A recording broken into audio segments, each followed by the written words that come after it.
Sekarang saya akan melanjutkan untuk membacakan Anda buku dengan judul Six Thinking Hats, Kelola Rapat Lebih Baik dan Buat Keputusan Lebih Cepat oleh Edward Bono. Bab 34. Pemikiran Topi Hijau, Kepribadian dan Keterampilan. Apakah kreativitas soal keterampilan, bakat, atau kepribadian? Mengganti topeng lebih mudah daripada mengganti wajah. Kebanggaan dalam menggunakan suatu keterampilan.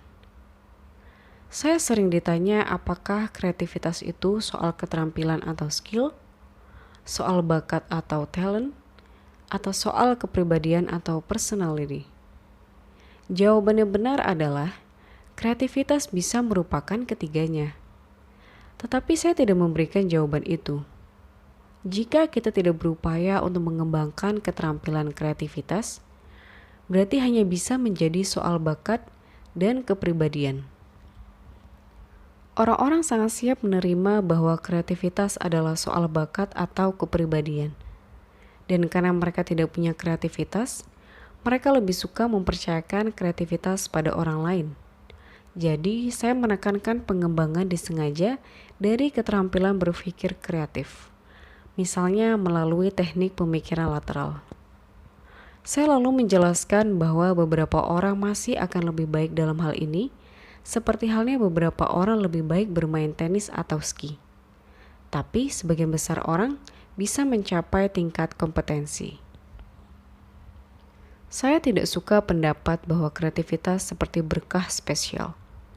Saya lebih suka menganggapnya sebagai bagian yang biasa dan perlu dari pemikiran semua orang. Kita tidak semuanya akan menjadi jenius. Tapi kalau begitu, semua pemain tenis tidak berharap menang di Wimbledon. Saya selalu diceritakan tentang orang-orang yang merupakan pemikir topi hitam yang alamiah. Mereka kelihatannya merasa senang dengan menghancurkan gagasan atau usulan apapun untuk berubah. Saya ditanya apakah mungkin untuk melemahkan kepribadian orang-orang seperti itu. Saya ditanya apakah mereka bisa dibuat lebih toleran terhadap kreativitas, sekalipun mereka tidak pernah ingin menggunakannya sendiri. Saya kira tidaklah mungkin mengubah kepribadian. Saya sungguh yakin bahwa kalau seseorang diperlihatkan logika dari kreativitas, bisa ada efek permanen pada sikap orang tersebut terhadap kreativitas. Ada beberapa contoh dalam pengalaman saya yang menunjukkan hal ini terjadi. Pendekatan yang paling praktis adalah menggunakan idiom topi hijau. Contoh, ketika Anda mengenakan topi berpikir hitam Anda melakukan tugas yang hebat. Saya tidak ingin mengurangi keefektifan kritis Anda. Tapi bagaimana dengan topi hijau? Lihatlah apa yang bisa Anda lakukan dengan itu.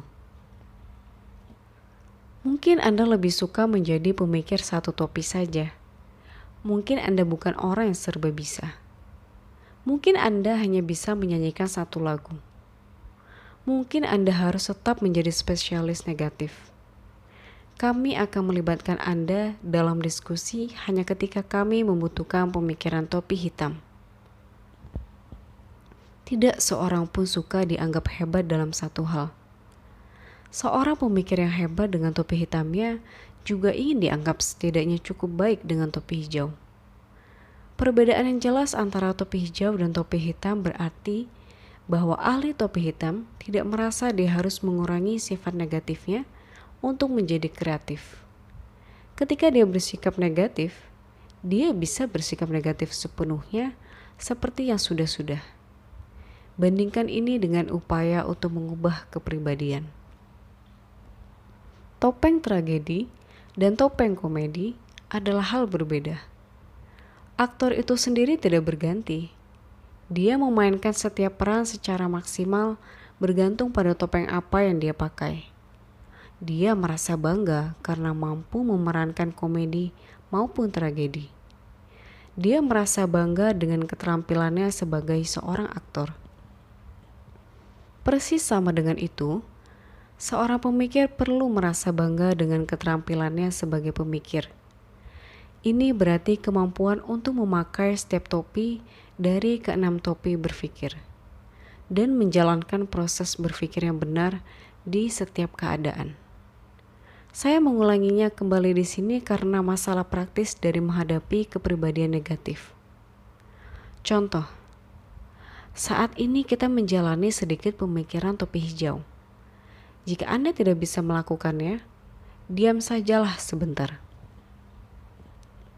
Anda setidaknya bisa berusaha menggunakan pemikiran topi hijau. Anda tidak akan pernah mengembangkan keyakinan pada hal itu jika Anda bahkan tidak mencobanya.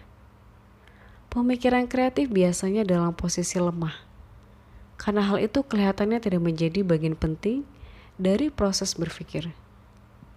Formalitas dari topi hijau membuatnya menjadi bagian pemikiran yang diakui, bersamaan dengan aspek-aspek lainnya.